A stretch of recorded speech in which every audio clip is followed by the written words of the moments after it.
Mənim etiqad eləyirlər, eləmirlər. Aşıya çıxın bu maraqlı nöqtəni deyim.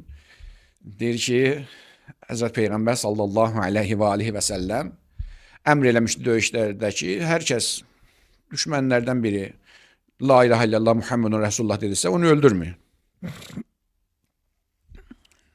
Əskərlərdən kimsə gəldi dedi, ya Resulallah, Üsamət ibn Zeyd, yəni Peyğəmbərin nəvəliyi də, bir dənə müşriklə döyüşə getdi, məsələn, dirəndi dağın məsələn dibinə.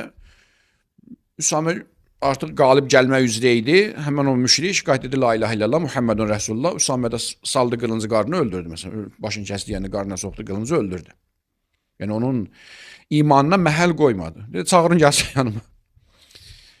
Çağırdılar Üsamə, dedi ki, Üsamə bu məsələn filan kəs deyir ki, sən o kafir məsələn də iman gətirəndən sonra, yəni yalandan da olsa, yalan mən deyirəm yəni. Deyir ki, o dilində la ilahe illallah Muhammedun Resulullah deyəndən sonra onu vurub öldürmüş.